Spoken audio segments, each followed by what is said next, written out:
Agora nós vamos meditar na palavra de Deus, então. Você faz um favor para mim, abre a sua Bíblia, liga o seu telefone, o seu iPad, da maneira que você puder. Na carta que Paulo escreveu à igreja em Éfeso, no capítulo de número 1, nós vamos ler do versículo de 1 a 10. Efésios, capítulo 1, versículos de 1 a 10. Deixa o texto aberto aí na sua frente, e antes de lermos o texto, presta bem atenção no que eu vou te falar. Aqui na New Life, se você não percebeu isso ainda, eu quero trazer à sua memória, eu trabalho com princípios na minha pregação. Toda mensagem que eu prego, ela tem a finalidade de estabelecer princípios. Porque princípios estabelecidos vão governar a nossa vida. Todos nós reagimos na vida de acordo com os princípios que nós estabelecemos. Então, se nós estabelecermos os princípios da palavra de Deus, ela vai reger a nossa vida, as nossas escolhas, as nossas decisões. Nós não vamos agir, reagir, escolher ou negar de escolher o que a vida nos propõe baseado no conceito popular, baseado no desejo do nosso coração, baseado na insinuação de que nós queremos ser felizes, isso ou aquilo. Nós vamos agir, reagir e responder à vida baseado nos princípios da palavra de Deus. Então, toda mensagem minha, ela não tem o objetivo só de te ensinar um pouco as Escrituras Sagradas. Ela tem o objetivo de ajudar você a estabelecer princípios. Porque todos nós vivemos por um propósito. Deixa eu te fazer uma pergunta. Qual é o propósito para o qual você vive? Você já parou para pensar nisso? Qual é o propósito para o qual você vive? Este propósito, que embora você agora talvez nem consiga pensar e pôr o dedo sobre ele, ele é influenciado, ele é norteado pelos princípios que você estabeleceu. Vou dar um exemplo simples. Eu pauto a minha vida, todos nós, quer dizer, a gente pauta a vida da gente por alguns objetivos, por alguns alvos. Meu desejo na vida é ficar rico, é crescer financeiramente. Essa é a motivação de você viver, para adquirir coisas. Tudo certo, nada errado com você ficar bem, nada errado com você ter muito bem, muitos bens. Inclusive, eu brinquei aqui no primeiro encontro, você imagina se aqui nessa igreja eu oro para que vocês sejam prósperos, sejam ricos, quem sabe milionários, porque imagina se você compra um iate, aí você fala assim, pastor, eu estou vendo que você está meio estressado, meio cansado, vou te dar um final de semana no meu iate lá em Mônaco. Hã? What else could I ask for? Então fiquem ricos, amém? Receba? E eu receba do iate, tá? Então, não tem problema, agora presta atenção. Se o meu objetivo na vida é ficar rico, presta bem atenção. Todos os princípios que vão governar a minha vida têm a ver com eu ter mais dinheiro. Então, por exemplo, eu tenho a oportunidade de tirar proveito de um irmão e ganhar um pouco mais. Eu vou fazer, porque o meu objetivo é ganhar dinheiro. A minha palavra foi empenhada em algo, mas se eu voltar atrás nela, eu vou ter lucro. Então eu volto atrás. Vocês estão me entendendo? Por isso que nós temos um conjunto de mau testemunhos no mundo chamado cristão evangélico enorme. Enorme. Vou dar um exemplo simples. Comprei uma bicicleta aqui de um irmão, inventando aqui um caso. Liguei para ele, queria comprar uma bicicleta, tem uma bicicleta para te vendo minha bicicleta por $200. Ok, a bicicleta é minha, amanhã eu passo aí, pego a bicicleta por $200. Mas aí, voltando para casa, ou mais tarde no dia, um outro irmão que sabia que eu queria comprar uma bicicleta, me liga e fala assim, pastor, você não vai acreditar. Achei uma bicicleta para você. É mesmo, é. Eu não falei que eu já comprei ainda, ele fala assim, rapidamente, mas é $150 a bicicleta, olha. O que eu faço? Ligo para o cara da de 200 e falo para ele que alguma coisa aconteceu na minha vida financeira. Apertou, o aluguel veio, o mortgage, ganhei menos, alguma coisa. Desfaço com o de 200 para comprar a de 150. Aí você pode dizer, mas não é o certo na vida eu procurar as melhores propostas? Sim, até o momento que você empenha a sua palavra. Do momento que você empenhou a sua palavra, não importa se você achou uma bicicleta por 30. Você deu sua palavra. Mas você orientou sua vida por ganhar dinheiro, então você não está nem aí se a palavra vai pesar muito ou pouco. Não está nem aí. Se você pautou a sua vida para ter poder, você vai ser influenciado por propostas, por ventos que te levam a passar por cima dos outros, a desconsiderar o valor do próximo, porque você quer ter poder. Você não vai se vulnerabilizar, você não vai se fragilizar, porque você vive para ter poder. Há pessoas que vivem por uma eterna beleza, e tudo certo, eu acho que rosto bonito, corpo bonito, está maravilhoso, é isso aí. Quem pode, vai nessa. Mas existe uma coisa, queridos, contra a beleza que é implacável. Chama-se tempo. Não perdoa, não escolhe cara, não tem endereço preferido. Ele chega. Estava conversando eu e a Ana com alguém essa semana, e a pessoa falava assim, dói aqui, dói ali, dói em todo lugar. Esse negócio não é dor, isso chama-se anos de vida que vão se passando. Dói mesmo, querido. Dói em lugar que você não sabia que você tinha no corpo. Você descobriu agora. Implacável. Então não adianta, você pode lutar, pele esticada não dura a vida inteira. Corpo sarado também não. Quisera eu pudesse ser assim. Não vai ser assim. As rugas vão chegar, pô, taca ali botox, filler, whatever. Tem uma hora que não tem mais.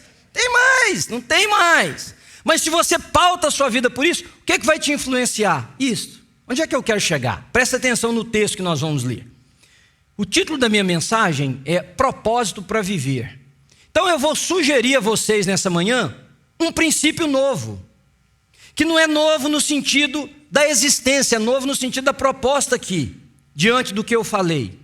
Que você estabeleça outros propósitos para viver.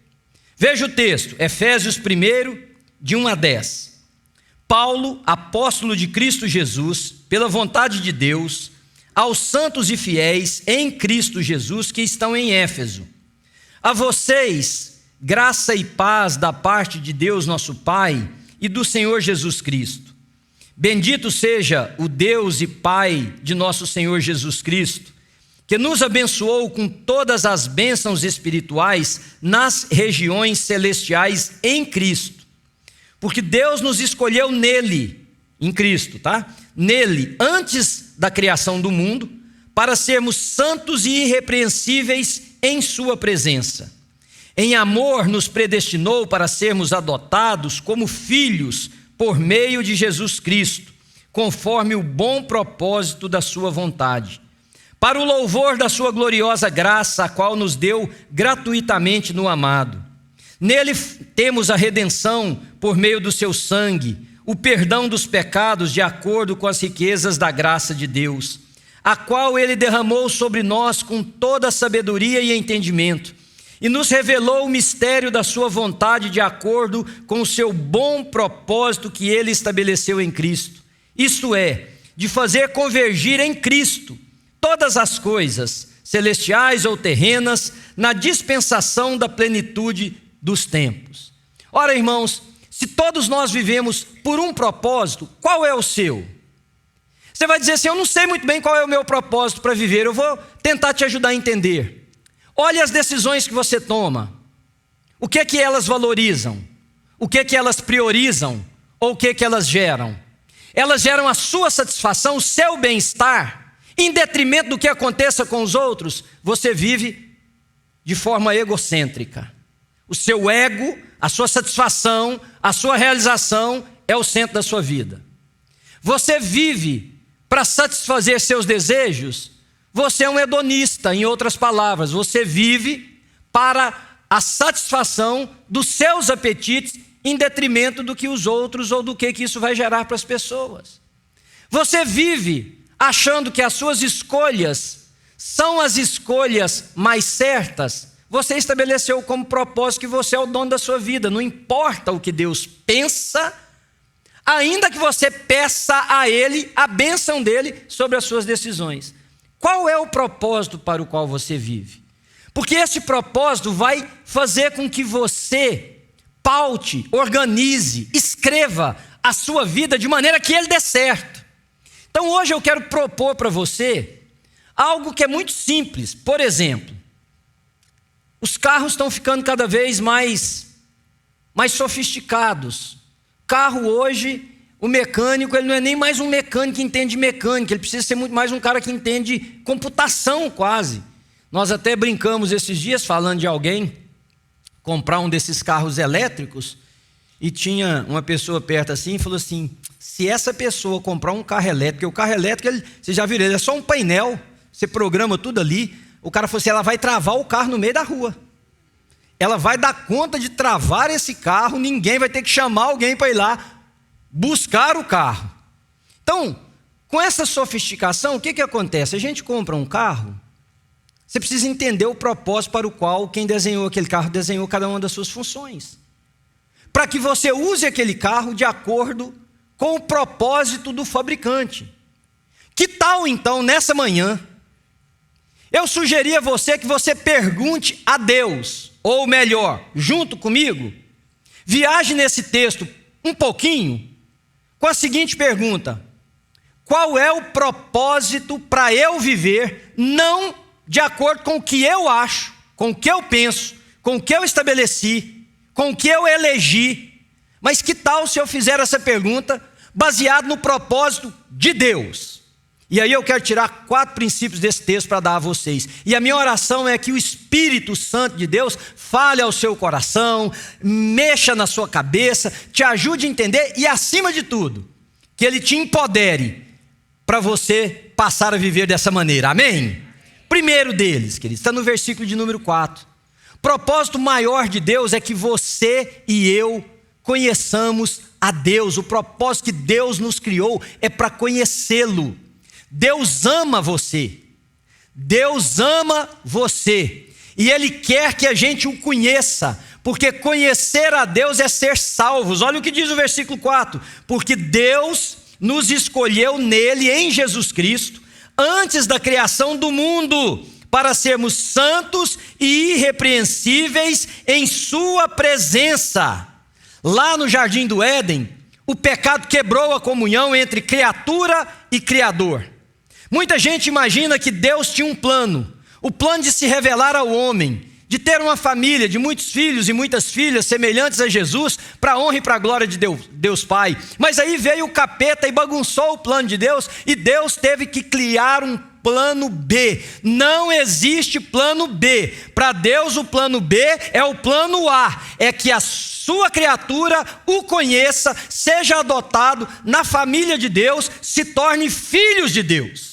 Esse é o propósito para o qual Deus nos criou. A Bíblia diz, e eu acho interessante como que nós temos a habilidade de transformar os momentos sobrenaturais, extraordinários, em comum, em vulgar, em trivial. Você pode imaginar o seguinte, porque o que eu vou dizer agora pode contrariar o que está na sua mente. Isto aqui é uma prova de que Deus ama você. Isso que está acontecendo aqui é uma prova sobrenatural, que o desejo de Deus é que você conheça a Deus. Você pode dizer, não pastor, eu venho nessa igreja todo domingo, é o meu costume vir na igreja. Você podia ter morrido essa manhã, só para início de conversa, e não está aqui. Deixa eu contar uma coisa para vocês, essa configuração que nós temos aqui, olha, esta configuração, se nós pudéssemos tirar uma foto desse ambiente, essa configuração nunca mais nas nossas vidas vai se repetir. Vocês já imaginaram isso? Nunca mais nós teremos esse mesmo auditório, nós podemos ter 99%, não teremos 100%. Nunca mais isso aqui vai se repetir. Isso é um momento muito, muito mais especial do que nós imaginamos. E por que é que nós o temos? Porque Deus quer falar ao seu coração que Ele te ama e que Ele tem um propósito para você, de você o conhecer. De eu vir para essa igreja? Não necessariamente, isso aí é uma decisão que você vai tomar. O propósito de Deus é que você o conheça. E eu estou aqui para anunciar para você nessa manhã que não importa quantos anos de igreja você tenha, quantas vezes você tenha dado dinheiro, servido em igreja, existem inúmeras pessoas que não conhecem a Jesus sentado dentro de uma igreja. E o propósito maior de Deus para a minha vida e para a sua vida é que nós o conheçamos. Jó disse assim: Senhor, e veja que nós estamos falando de um homem que fazia sacrifício por si e pelos seus filhos, para um homem que a Bíblia diz que não houve justo como ele.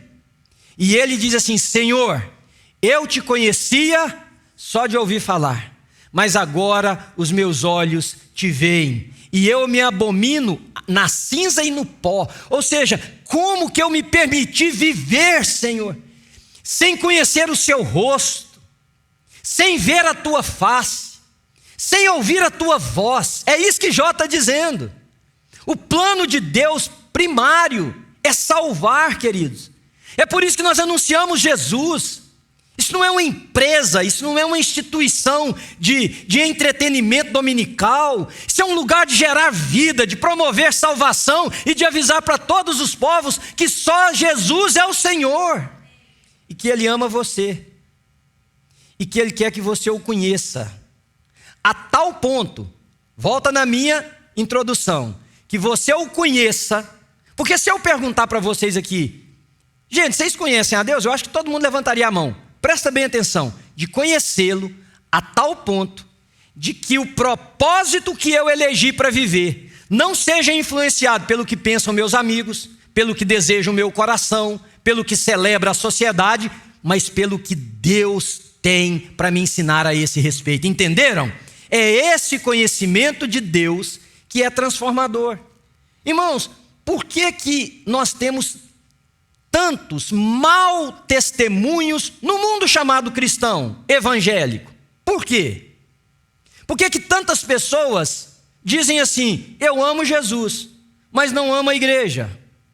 Por que tanta gente fala assim: fulano, crente, cristão, olha a vida dessa pessoa? Vocês já pararam para pensar? E tem gente que diz assim: não, é porque a pessoa é perversa, a pessoa é má, a pessoa... Não necessariamente. Eu conheço muita gente boníssima que dá péssimo testemunho. Vocês já pararam para pensar o porquê?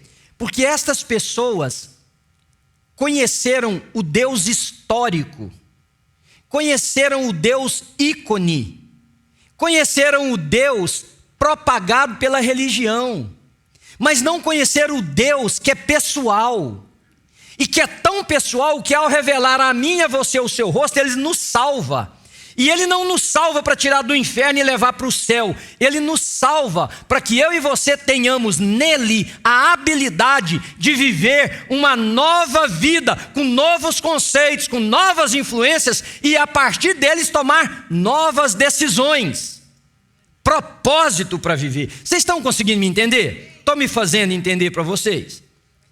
Então, qual é o segundo propósito, baseado nesse texto? O primeiro que é conhecer a Deus.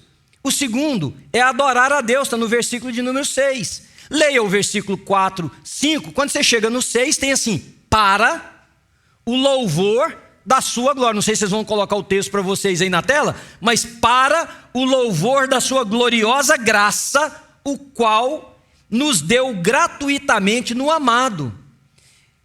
O segundo propósito da vida de qualquer seguidor de Jesus, eu não estou falando de religioso, eu estou falando de seguidor de Jesus. Eu não estou falando de frequentador de igreja, eu não estou falando de gente que dá recursos financeiros, dinheiro numa igreja, eu não estou dizendo de gente que serve, eu estou dizendo de um discípulo, de um seguidor de Jesus. O segundo é: minha vida, sua vida, precisa ser para o louvor e a glória de Deus. Nosso segundo propósito é adorar a Deus. Mas nós interpretamos a adoração como um período cantado da liturgia de um encontro nosso chamado culto. Não, nada a ver. Isso aqui é o momento nosso, sim, de adoração comunitária, de celebração coletiva.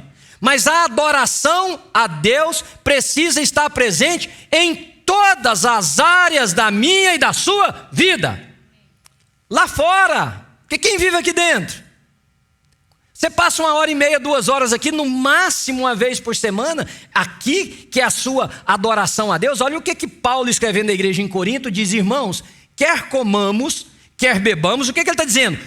Tudo na nossa vida, seja o lazer, seja as escolhas, seja o prazer, seja a busca, ou a comida ou a bebida, tudo que nós fizermos precisa ser para a adoração do nome de Deus.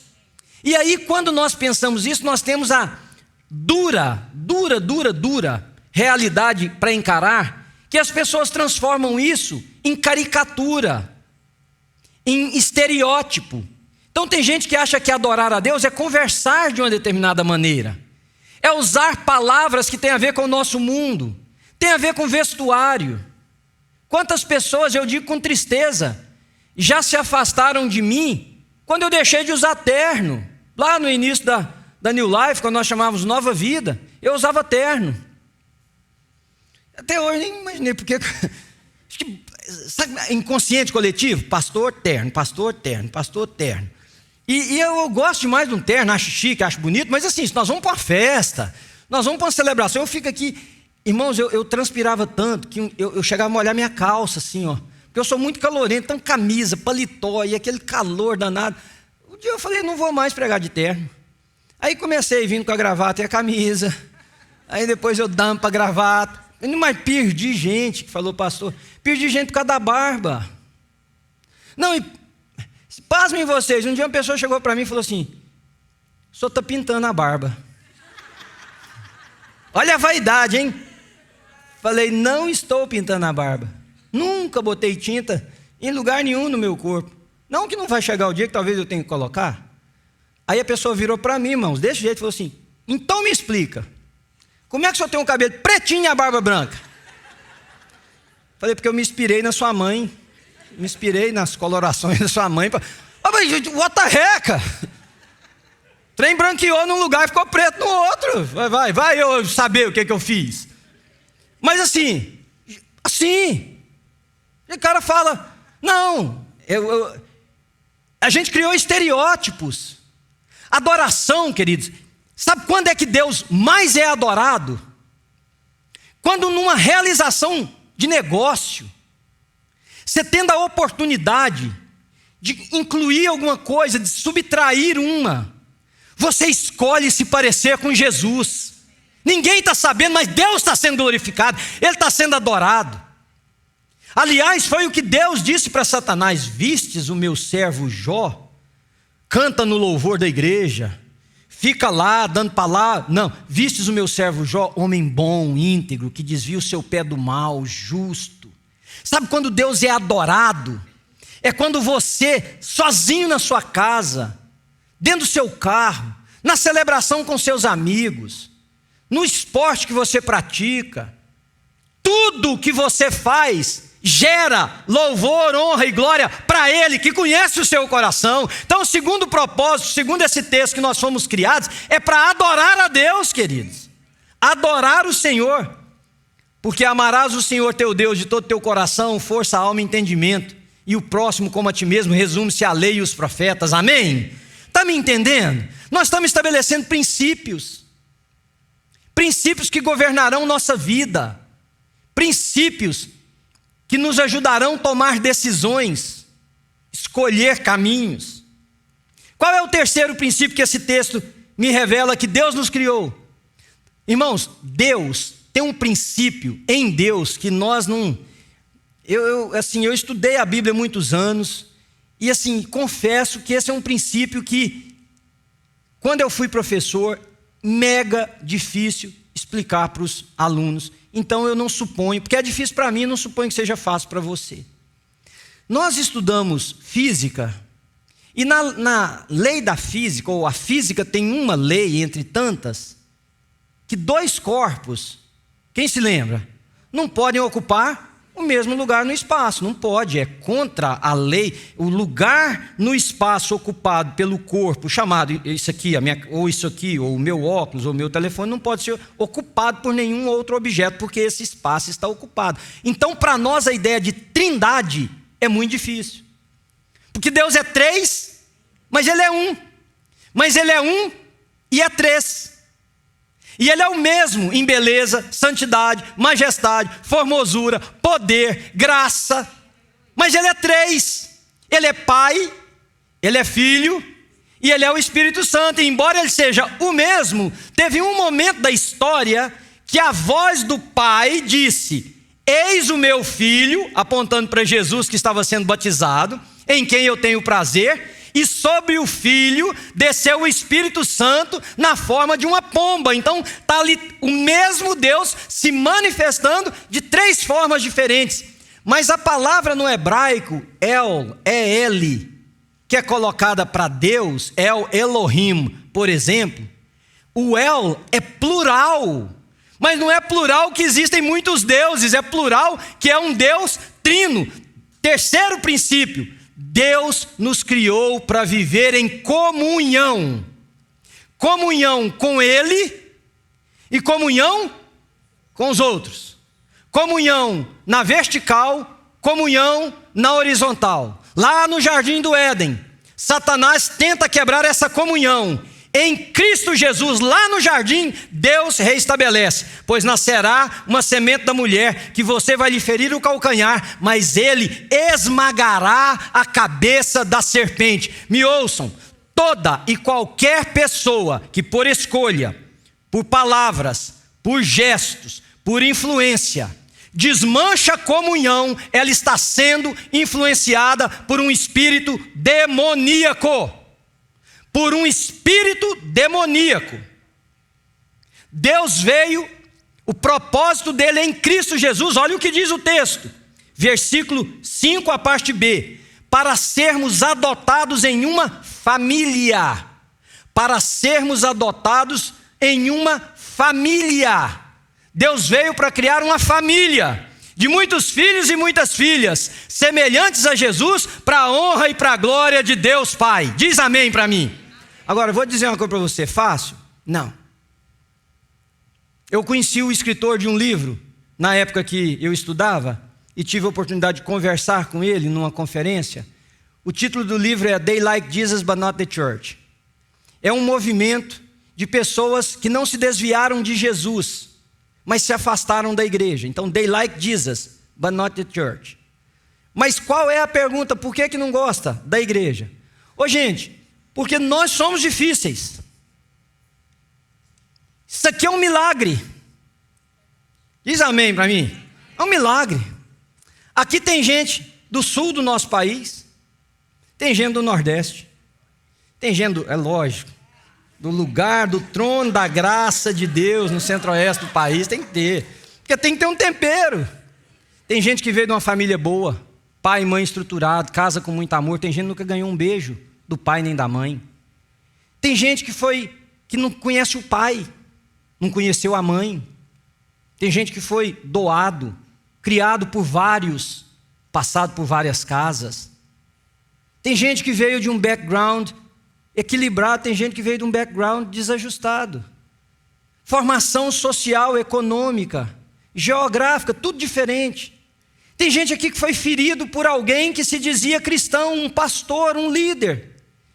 Tem gente aqui me ouvindo que são filhos e filhas de pastores, que viram seus pais serem perseguidos, maltratados, abusados, desprezados. Tem gente aqui que foi abusado, desprezado e maltratado por um pastor.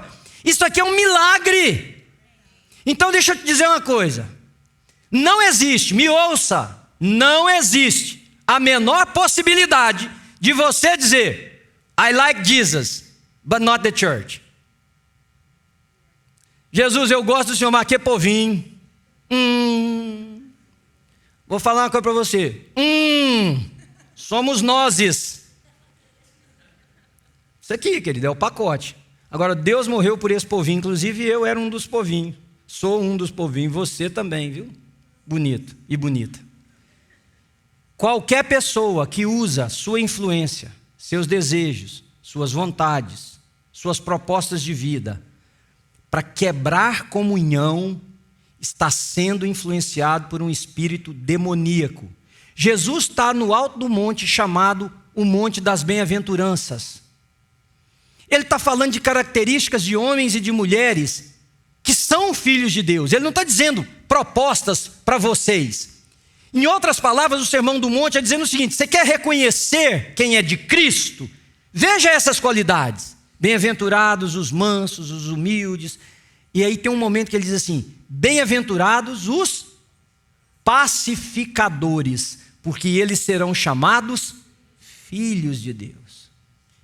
Quem quebra comunhão, quebra propósito de Deus. Quem separa amigos, quem separa pessoas, quem separa a igreja, quem faz irmãos escolherem caminhos contrários, está quebrando um propósito estabelecido pelo Criador dos céus e da terra. E não me interessa se você está fazendo isso por causa da sua vontade, o seu desejo, a sua percepção da vida, as suas escolhas. Quem é discípulo de Jesus promove comunhão.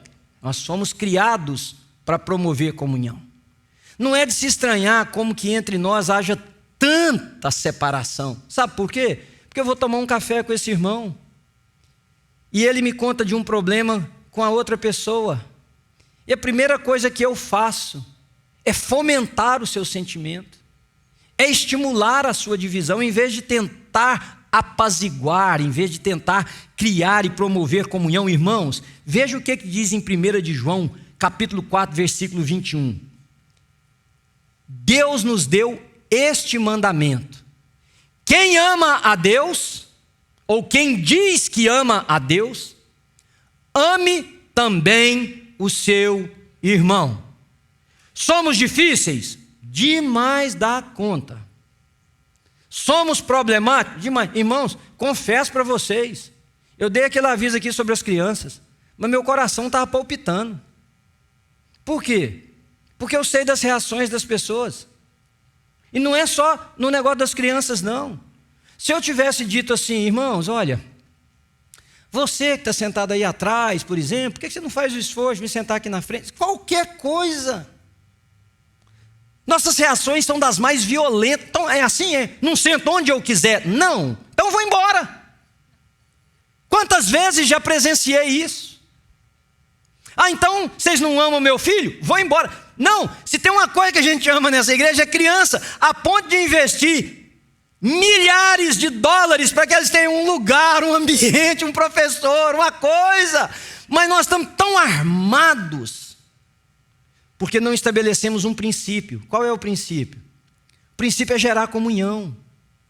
Então, para gerar comunhão, nós temos que fazer tudo o que estiver ao nosso alcance para que ela não seja rompida. Estão me entendendo, queridos? Vou chegar no meu último, então. Porque eu falei de você conhecer a Deus, de você adorar a Deus, de você viver em comunhão. Isso aqui não é uma instituição, porque nós temos organização jurídica, nós temos prestação de contas financeiras, nós temos diversas coisas que acontecem, mas isso aqui é o reflexo de uma família. Essa igreja só? Não, toda a igreja cristã. Deus nos salvou em Cristo Jesus, nós o conhecemos, nós o adoramos com a nossa vida e nós pertencemos a um grupo dos nossos irmãos. Queridos, lá no céu eu queria demais poder fazer uma pergunta para Deus e não vou poder.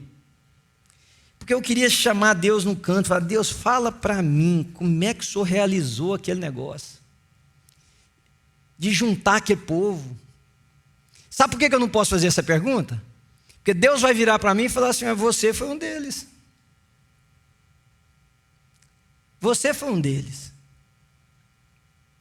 Tudo o que nós pudermos fazer para promover comunhão tem o rosto de Cristo Jesus. Tudo. Último. Tá, mas para que Deus quer que eu o conheça, que eu o adore e que eu viva em comunhão? Para um objetivo maior. Presta atenção. Se você é discípulo de Jesus Cristo, não me importa se você foi batizado, não foi batizado, se você frequenta uma igreja há 40 anos, se você está aqui há um mês, não me importa. Presta atenção.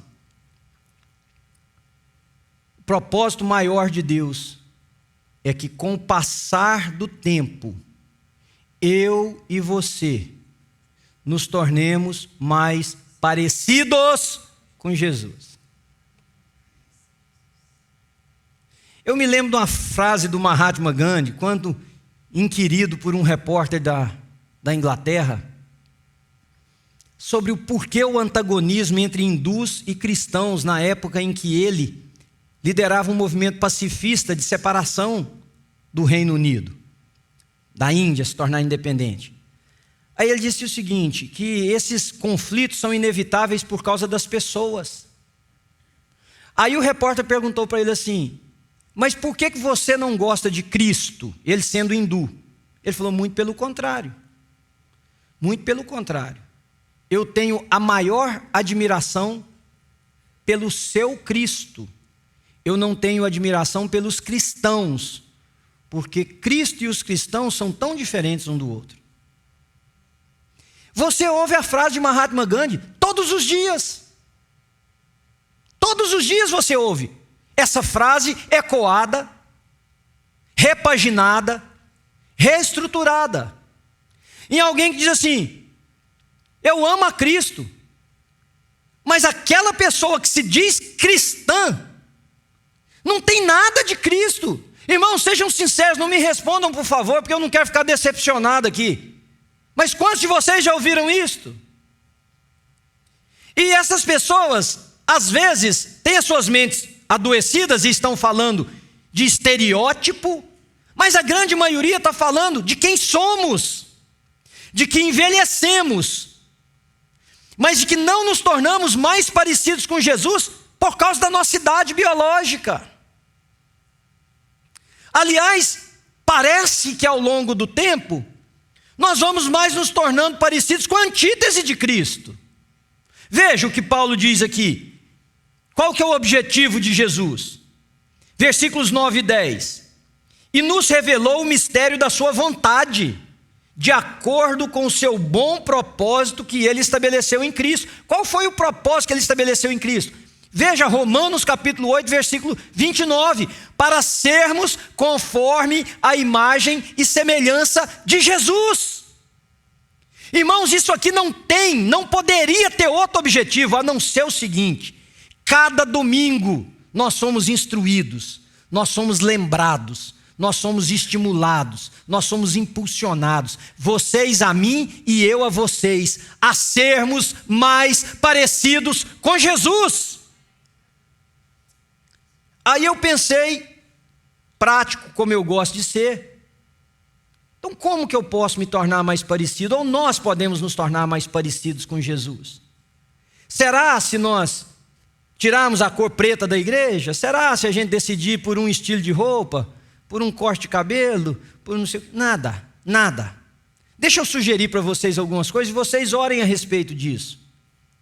Você quer ser mais parecido com Jesus? Eu vou usar o verbo começar, porque eu creio de todo meu coração que hoje é o primeiro dia do resto da minha vida. Eu vivo por esse princípio. Eu não sei se eu vou viver mais uma semana, ou mais um dia, ou mais 100 anos. Não sei. 100zão, pastor? Não sei. Deus é Deus, Ele faz o que Ele quiser. Vai que Ele quer me deixar aqui com 160. A história vai ser reescrita. Viveu o Manuel 160 anos e o Senhor o recolheu. Vai que Deus quer fazer isso. Se você quer morrer mais cedo, você morre. Mas seja lá o tempo que eu tenho, hoje é o primeiro dia do resto desse tempo. Concordam comigo? Por isso que é começar. Por isso que é começar. E é começar também, eu usei o verbo, porque eu não acredito que nós vamos conseguir pular, não, irmãos. Daqui para lá. São passos que precisam ser estabelecidos no processo. Quer ser mais parecido com Jesus? Comece a confessar mais os seus pecados de forma transparente, sem máscaras, sem disfarces, sem desculpas. Senhor, eu quero pedir perdão para o Senhor que eu fiquei irado, mas também é que a pessoa, Senhor, ela apertou o botão errado. Para com isso. Começa a confessar o seu pecado. E não vem com essa coisa de comunicar pecado em massa, não. Senhor, me perdoa a multidão dos meus pecados. Que multidão é essa? Tem nome? Tem. Então fala para Deus. Começa a tratar um por um, individualiza. Tira a máscara diante dele. Você quer ser mais parecido com Jesus? Comece a estabelecer paz onde há conflitos. Deixa de ser inflamável. Traz paz. Seja conflitos entre amigos, entre família, entre irmãos de uma comunidade. Traga paz. Para de incitar o ódio e de promover reconciliação. Você quer ser mais parecido com Jesus? Comece a unir mais as pessoas do que separá-las. Ou pior, ficar neutro. Comece a unir mais as pessoas. Você vai se parecer mais com Jesus. Você quer se tornar mais parecido com Jesus? Nossa comunidade, esse grupo chamado de New Life, comece a perdoar mais. Comece a perdoar mais. E a perdoar quem não merece ser perdoado. E a perdoar quem não pediu perdão. Eu conversei, e eu posso citar isso aqui porque a pessoa é muito próxima a mim. Conversei com uma pessoa sobre isso e essa pessoa me disse assim: pastor, mas ele não me pediu perdão. Falei, mas se ele pedir e você perdoar, você não fez nada demais. Nada demais. Você vai fazer alguma coisa e ser mais parecido com Jesus é quando você perdoar sem que ele ou ela tenha te pedido perdão. Perdoe mais, perdoe mais. Você quer parecer mais com Jesus? Peça menos e doe mais. Seja mais dado, sirva os outros, estenda a mão a quem não te pediu, doe para quem está precisando e tem vergonha de te pedir. Você quer ser mais parecido com Jesus? Não aproveita a oportunidade de fragilidade dos outros para tirar proveito, doe. Você quer ser mais parecido com Jesus? Comece a distribuir amor, queridos, amor. Amor quebra barreiras, amor constrói pontes, amor perdoa multidão de pecados, amor amontoa brasas vivas sobre o coração e a mente das pessoas. Comece a amar mais desinteressadamente, principalmente a quem não merece ser amado, a quem não quer o seu bem, a.k.a. inimigos. Porque Jesus disse que se nós orarmos e pedirmos o bem para quem nos ama, isso é lixo. É quando fazemos para quem não merece, para quem não nos ama, que nós nos tornamos verdadeiros discípulos de Jesus. Ame quem não te ama. Aliás, eu uso uma frase nos casamentos que eu faço, eu queria citá-la para vocês. Ame mais quando a pessoa menos merecer. Porque quando ela menos merece, é que ela mais precisa. Você quer ser mais parecido com Jesus? Fale bem das pessoas. Todos nós temos defeitos, irmãos. Todos nós temos alguma virtude. Fale bem das pessoas. Fale bem. Ah, mas não é em nome da verdade.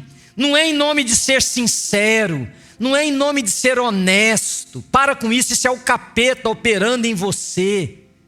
Fale bem das pessoas. Fale o bem das pessoas. É um amigo meu que me contou esse caso há muitos anos. Ele começou a ser pastor bem jovem no Nordeste e foi pastorear em uma cidade. E tinha uma mãe que frequentava a igreja e os 2 filhos dela eram bandidos, traficantes. Roubavam, assaltavam banco, aquele peteco. Um dia a polícia matou um deles. E a mãe veio e falou: pastor, faz o culto fúnebre do meu marido. Isso ele me contando. Ele virou para mim e falou: mano, o que eu vou falar de bom daquele cara? Ele pensando.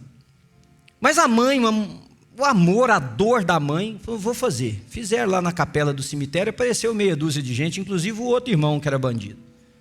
Aí ele disse que foi orando e dizendo: Deus, o que eu vou falar de bom desse cara? Aí ele falou: só me ajuda, Senhor. Chegou lá, o cara está lá morto na frente dele. Ele falou: irmãos, nós estamos aqui diante do fulano. Realmente, tudo que vocês pensam dele é verdade. Bandido, drug dealer, assaltante de banco, vale nada. Mas em vista desse irmão dele aí que está vivo, ele é um santo, ó.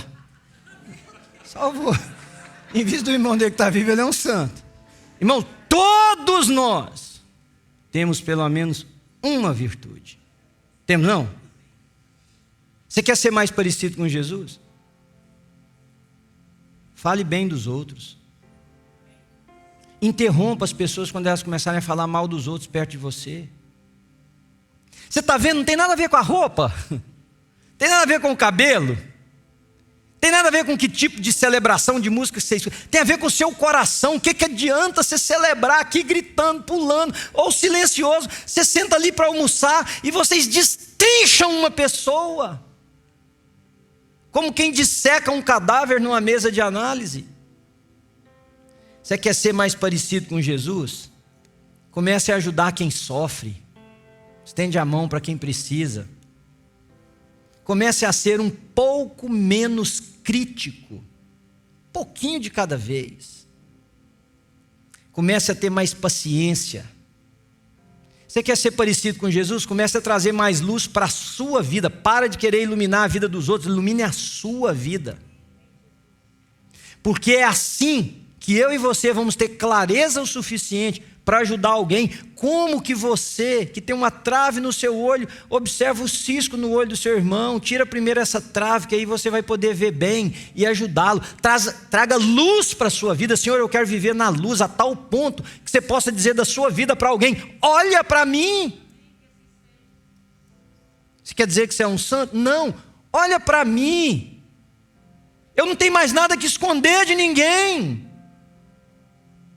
Isso é ser parecido com Jesus, querido. Não ter que cortar a volta, não ter que desviar caminho, não ter que esconder telefone, não ter que bloquear coisas. É ser parecido com Jesus, andar na luz como Ele na luz está. E se andarmos na luz como Ele na luz está, nós temos comunhão uns com os outros, e o sangue de Jesus, seu Filho, nos purifica de todo pecado. Você quer cumprir o propósito de Deus, ser mais parecido com Jesus? Envelhecer e as pessoas olharem para você e ver que você está se tornando mais parecido com Jesus? Comece a falar mais a verdade em tudo. Para de mentir, de disfarçar, de maquiar. Assuma o risco de ter que pagar o preço, porque disse a verdade. Diga: foi eu, ou não foi eu. Fale a verdade com a sua esposa, com o seu marido. Fale a verdade com os seus filhos. Fale a verdade com os seus amigos. Deixe os seus amigos poderem virar as costas para você tranquilos. Deixe as pessoas que te conhecem saber que a sua palavra tem peso, porque você vive na luz e fala a verdade. Mas o cara não vestiu terno nem gravata, ele anda de short, ele gosta disso, ele brinca daquilo, mas ele está se tornando parecido com Jesus. Comece a se alegrar com o bem dos outros. Lute contra essa inveja do seu coração, que vê o outro prosperar e você não é capaz de aplaudir com liberalidade, com leveza. Porque no fundo você tem inveja. Porque conquistou o que você não conquistou, porque chegou onde você ainda não chegou e talvez não vá chegar, porque tem o que você não tem. Começa a se alegrar no coração pelos outros. Porque é isso que Jesus ensinou. A gente se parece mais com Ele quando a gente amar quem não merece ser amado. Quando a gente começa a se alegrar pelo bem do outro. Comece a ver nas outras pessoas alguém que carrega a imagem de Deus, o imago Dei. Comece a perceber que essa pessoa que está do seu lado aí, olha, essa pessoa carrega a imagem de Jesus. Comece a ser mais misericordioso. Misericórdia significa coração voltado para a dor, para a miséria. Nós somos, queridos, tão diferentes de Jesus. Porque pegaram uma mulher em adultério e disseram: nós vamos apedrejá-la porque ela foi pega em adultério. Se fosse um de nós, a gente diria o seguinte: mas para que você foi adulterar? Aí, está vendo? Ó, pedra no você agora. Aí Jesus disse o seguinte: tá, João, vamos apedrejá-la, tudo certo, a lei manda apedrejar, vamos apedrejá-la. Agora vamos fazer o seguinte: quem não tem pecado, porque o adultério era o pecado, e pecado é pecado. Quem não fofoca, quem não reúne com os amigos no café e mata os outros, quem não mente no trabalho, quem não esconde algo da esposa, do marido, quem não faz um negócio um pouquinho menos ilícito, mas que vai dar mais retorno, faz o seguinte: está tudo certo, pega a pedra e dá a primeira pedrada, está certo, está ali um monte de pedras, a lei fala isso, está tudo nos conformes. O que Jesus estava querendo dizer? Irmãos, nenhum de nós tem essa habilidade. Ser mais parecido com Jesus é botar mais pedra no monte, não é pegar elas para jogar nos outros. E aí os guardiões da fé dizem o seguinte: mas se eu não jogar a pedra, eu estou validando. Não, você está tendo misericórdia, como Deus de mim e de você teve misericórdia. Você quer ser mais parecido com Jesus? Seja misericordioso e deixa as outras coisas na mão de Deus. Deixa Deus, que é o único, porque Jesus podia ter dito o seguinte: quer saber, o único que pode dar uma pedrada aqui sou eu, então turma, faz rasto. O único que pode jogar a pedra, o único que pode condenar, o único que pode aprisionar, deixa ele lidar. Deixa ele lidar. Você quer ser mais parecido com Jesus? Comece a ser mais generoso. Você quer ser mais parecido com Jesus? Comece a orar mais. Mas não é fazer reza, é orar. Jesus tirava tempo para estar sozinho com Deus. Você quer ser mais parecido com Jesus? Começa a tirar tempo para estar sós com Deus, para conversar com o seu Pai, para abrir o seu coração, mas muito mais do que só para pedir Ele, para ouvir a voz do seu Criador, que deu o propósito para o qual nós fomos criados. Deus vinha andar com Adão e Eva para ter comunhão, para falar e para ouvir. Você quer ser mais parecido com Jesus? Separe tempo onde não tenha a influência das vozes das pessoas, e você e Deus tem um tempo juntos. Sabe o que eu creio? É que com isso a gente começa a espalhar na sociedade. Porque aí tem um lugar que você vai que eu não vou, que eu nem sei onde é, que você convive, que eu não convivo. Aí tem um trabalho que você faz, que eu jamais vou ser permitido de entrar lá ou outro. Mas o povo daquele ambiente vai começar a olhar para você e falar assim: engraçado, é o mesmo cara, é a mesma mulher, do mesmo jeito. Mas esse cara está se tornando mais parecido com Jesus. E aí, diante disso, não tem nada que resista.